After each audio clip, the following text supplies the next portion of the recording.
শুরুতেই জানিয়ে দেব, হিজবুল্লাহর হামলায় কয়েকটি ইসরায়েলি উপশহরে বিদ্যুৎ বিচ্ছিন্ন, আরও একটি জাহাজে ইয়েমেনের হামলা। জানিয়ে দেব, ইউক্রেনে অস্ত্র পাঠিয়ে যুদ্ধ দীর্ঘায়িত করছে আমেরিকা ও পশ্চিমারা, জাতিসংঘে অভিযোগ তুলল ইরানি প্রতিনিধি। এদিকে গাজায় ইসরায়েলি হামলায় নিহত আরও 17 ফিলিস্তিনি। সর্বশেষ জানিয়ে দেব, রাশিয়ার সরকারি টিভির বিরুদ্ধে মার্কিন নিষেধাজ্ঞা। এতক্ষণ শুনছিলেন গুরুত্বপূর্ণ সংবাদ শিরোনাম, এখন জানিয়ে দিব বিস্তারিত। আরও একটি জাহাজে ইয়েমেনের হামলা। হিজবুল্লাহর হামলায় কয়েকটি ইসরায়েলি উপশহরে বিদ্যুৎ বিচ্ছিন্ন। প্রতিরোধ অক্ষ ফিলিস্তিনের নিরপরাধ জনগণের সমর্থনে ইসরায়েলি দখলদারদের উপর তাদের মদতদাতাদের স্বার্থে আঘাত হানছে। লেবাননে হিজবুল্লাহ জানিয়েছে, গাজায় মজলুম ও ধৈর্যশীল ফিলিস্তিনি জাতির সমর্থনে তাদের বীর যোদ্ধারা এইন ইয়াকুব গাতুন ইয়ানাম নামক অবৈধ ইহুদি বসতিগুলোতে কাতিউষা রকেট নিক্ষেপ করেছে গত সোমবার থেকে। হিজবুল্লাহর গোলান্দাজ ইউনিট আদাসার পার্বত্য অঞ্চলে ইহুদিবাদীদের সেনা সমাবেশের উপর গোলাবর্ষণ করেছে বলেও পার্স টুডে খবর দিয়েছে। এছাড়াও হিজবুল্লাহ সেনারা সোমবার অধিকৃত সাবআ খামারে অঞ্চলে জেবিদিন এলাকায় এবং আররামশা এলাকায় কাফর সুবা পাহাড়ে ইহুদিবাদী অবস্থানে ক্ষেপণাস্ত্র নিক্ষেপ করেছে। ইহুদিবাদী মিডিয়া জানিয়েছে, এইন ইয়াকুব বসতিতে হিজবুল্লাহর ক্ষেপণাস্ত্র হামলার ফলে সেখানকার বিদ্যুৎ সংযোগ বিচ্ছিন্ন হয়ে গেছে। ইয়েমেনের সশস্ত্র বাহিনীও জানিয়েছে, ব্লু লাগুন নামে ইসরায়েলগামী একটি জাহাজে সফল হামলা চালিয়েছে তারা। ইয়েমেনের সেনা মুখপাত্র ইয়াহিয়া সারি বলেছেন, কয়েকটি ক্ষেপণাস্ত্র ও ড্রোন দিয়ে হামলা চালানো হয়েছে এই জাহাজটির উপর। গাজায় ইহুদিবাদী আগ্রাসন বন্ধ না হওয়া পর্যন্ত এবং গাজার উপর ইসরায়েলি অবরোধ বন্ধ না হওয়া পর্যন্ত ফিলিস্তিনি জাতি ও তাদের প্রতিরোধ আন্দোলনের সমর্থনে ইয়েমেনে এই ধরনের হামলা অব্যাহত রাখবে বলে ঘোষণা দিয়েছেন তিনি। পশ্চিমা সরকারগুলো সর্বাত্মক সহায়তা দিয়ে ইহুদিবাদী ইসরায়েল 2023 সালের 7 অক্টোবর থেকে গাজা ও পশ্চিম তীরের প্রতিরক্ষাহীন নিরপরাধ জনগণের উপর ব্যাপক হত্যাযজ্ঞ এবং খাদ্য অবরোধ সহ নানা অপরাধ চালিয়ে যাচ্ছে ইহুদিবাদী ইসরায়েল। এই পর্যন্ত ইসরায়েলি হামলায় 40,000-এরও বেশি ফিলিস্তিনি শহীদ এবং আহত হয়েছেন প্রায় 1 লাখ, আর এদের বেশিরভাগই নারী ও শিশু। ইসরায়েলি অপরাধযজ্ঞের মোকাবেলায় গাজা ও লেবাননে, ইরাক, ইয়েমেন ও সিরিয়ায় প্রতিরোধ আন্দোলন গড়ে উঠেছে। তারা বলছে, ইসরায়েলকে এইসব অপরাধের জন্য চড়া মূল্য দিতে বাধ্য করবে তারা।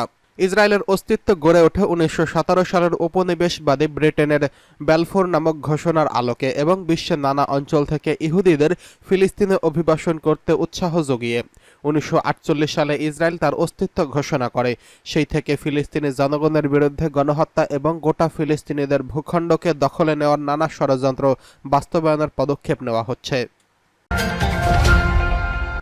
ইউক্রেনে অস্ত্র পাঠিয়ে যুদ্ধ দীর্ঘায়িত করছে আমেরিকা ও পশ্চিমারা, জাতিসংঘে বলছে ইরানি প্রতিনিধি।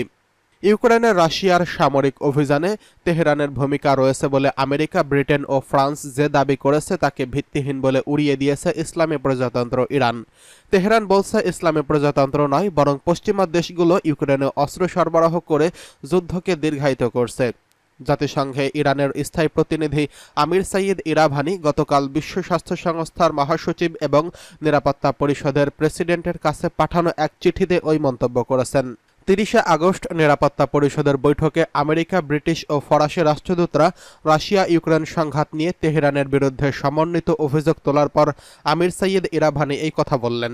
তিনি বলেছেন, আন্তর্জাতিক প্রতিশ্রুতি লঙ্ঘন করে ইরান রাশিয়ার কাছে অস্ত্র বিক্রি, রপ্তানি বা হস্তান্তরে জড়িত থাকার যে কোনো অভিযোগকে সরাসরি বিভ্রান্তিকর ও সম্পূর্ণ ভিত্তিহীন বলে উল্লেখ করেছেন।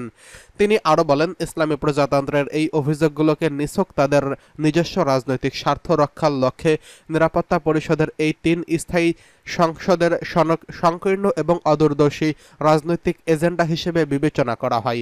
ইরানি দূত বলেন, এটি হাস্যকর এবং কপট যে ইউক্রেনের সংঘাতে সরাসরি জড়িত 3টি দেশ এবং উন্নত অস্ত্র সরবরাহের মাধ্যমে এই সংঘাত বাড়াতে উল্লেখযোগ্যভাবে অবদান রেখে সাহসিকতার সাথে ইরানের বিরুদ্ধে এই ধরনের ভিত্তিহীন দাবি করছেন। মার্কিন যুক্তরাষ্ট্র ও তার মিত্ররা এই অনস্বীকার্য বাস্তবতাকে অস্বীকার করতে পারে না যে তাদের উন্নত অস্ত্রের ব্যবস্থা ইউক্রেন যুদ্ধকে দীর্ঘায়িত করছে এবং সামরিক এবং বেসামরিক অবকাঠামোর ক্ষতি করছে। এদিকে গাজায় ইসরায়েলি হামলায় আরও 17 ফিলিস্তিনি নিহত। গাজা ভূখণ্ডে ইসরায়েলি হামলায় আরও 17 ফিলিস্তিনি নিহত হয়েছেন। এতে করে উপত্যকাটিতে নিহতের মোট সংখ্যা প্রায় 40,900 জনে পৌঁছেছে। এছাড়া গত বছরের অক্টোবর থেকে চলা এই হামলায় আহত হয়েছেন আরও 94,000-এরও বেশি ফিলিস্তিনি। বৃহস্পতিবার 5 সেপ্টেম্বর এক প্রতিবেদনে এই তথ্য জানিয়েছে বার্তা সংস্থা আনাদোলু। প্রতিবেদনে বলা হয়েছে, গাজা উপত্যকায় ইসরায়েলের চলমান হামলায় কমপক্ষে আরও 17 ফিলিস্তিনি নিহত হয়েছেন। এতে করে গত বছরের অক্টোবর থেকে এই পর্যন্ত মোট মৃতের সংখ্যা বেড়ে দাঁড়িয়েছে 40,878 জনে। বৃহস্পতিবার অবরুদ্ধ এই ভূখণ্ডের স্বাস্থ্য মন্ত্রণালয় জানিয়েছে, নিরলস এই হামলায় আরও অন্তত 94,554 জন ব্যক্তি আহত হয়েছেন। মন্ত্রণালয় বলছে, 24 ঘণ্টায় ইসরায়েলি বাহিনীর অব্যাহত আগ্রাসনে 17 জন নিহত এবং আরও 56 জন আহত হয়েছেন। অনেক মানুষ এখনও ধ্বংসস্তূপের নিচে এবং রাস্তার উপর আটকা পড়ে আছেন, কারণ উদ্ধারকারীরা তাদের কাছে পৌঁছতে পারছেন না। ফিলিস্তিনি স্বাস্থ্য কর্তৃপক্ষ মনে করছে, গাজা উপত্যকা জুড়ে ধ্বংস হওয়া বাড়ির ধ্বংসস্তূপের নিচে এখনও 10,000-এরও বেশি লোক নিখোঁজ রয়েছেন। এদিকে রাশিয়ার সরকারি টিভির বিরুদ্ধে মার্কিন নিষেধাজ্ঞা। মার্কিন নির্বাচন নিয়ে ভুল তথ্য প্রচার করছে রাশিয়ার সরকারি টিভি। এমন অভিযোগে রাশিয়ার ওই সরকারি টিভির সম্পাদক সহ বেশ কয়েকজনের বিরুদ্ধে নিষেধাজ্ঞা জারি করছে যুক্তরাষ্ট্র। যুক্তরাষ্ট্রের পক্ষ থেকে সরকারিভাবে জানানো হয়েছে, আরটি নেটওয়ার্কের সঙ্গে জড়িত 10 জন এবং 2 সংস্থার বিরুদ্ধে নিষেধাজ্ঞা জারি করা হয়েছে। আর এর মধ্যে টিভি প্রধান সম্পাদক এবং সহকারী সম্পাদকও রয়েছেন। মার্কিন ট্রেজারি সেক্রেটারি জায়েন্ট ইয়েলেন বলেছেন, আমাদের দেশের সংস্থার উপর যাতে মানুষের আস্থা চলে যায় সেই জন্য সরকারি মদতে মিথ্যা প্রচার করা চলছিল। যুক্তরাষ্ট্রের সরকার এই ব্যবস্থা নিয়ে বুঝিয়ে দিয়েছে যে তারা এই ধরনের প্রচারের পিছনে যারা আছে তাদের দায়বদ্ধ করবে। সরকারের তরফ থেকে জানানো হয়েছে, এই নেটওয়ার্কের সঙ্গে যুক্তরা যুক্তরাষ্ট্রের মানুষকে প্রভাবিত করার জন্য সামাজিক যোগাযোগ মাধ্যমে প্রভাবশালীদের নিয়োগ করছিলেন। তাদের মাধ্যমে তারা ক্রেমলিনপন্থী বার্তা দেওয়ার চেষ্টা করছিলেন। অ্যাটর্নি জেনারেল গারল্যান্ড জানিয়েছে, রাশিয়ার আরটি নেটওয়ার্কে 2 জন কর্মী নিউ ইয়র্কে বিদেশি মুদ্রা আইন এবং বিদেশি এজেন্ট রেজিস্ট্রেশনের আইন ভাঙার দায়ে অভিযুক্ত হয়েছেন। তিনি বলেছেন, ওই 2 অভিযুক্ত টেনেসি ভিত্তিক এবং একটি কোম্পানিকে অর্থ দিয়েছিল। রাশিয়ার পক্ষে প্রচার চালানোর জন্য ওই অর্থ দেওয়া হয়। ওই কোম্পানি আমেরিকায় সামাজিক যোগাযোগ মাধ্যমের ইনফ্লুয়েন্সারদের দিয়ে এই প্রচার চালাবে বলে ঠিক হয়। মার্কিন সরকার জানিয়েছে, এরপর এই সংস্থা প্রায় 2000 ভিডিও বানায় অভিবাসন, মুদ্রাস্ফীতির মতো বিষয়গুলি নিয়ে। নভেম্বর থেকে প্রায় 1,60,00,000 বার সেই ভিডিও দেখেছে মানুষ। হোয়াইট হাউস জানিয়েছে, রাশিয়ার প্রেসিডেন্ট ভ্লাদিমির পুতিন আরটি নেটওয়ার্কের এই কাজের কথা জানতেন। জাতীয় নিরাপত্তা পরিষদের মুখপাত্র জন কির্বি বলেছেন, আমাদের বিশ্বাস পুতিন এই নির্দেশ দিয়েছেন।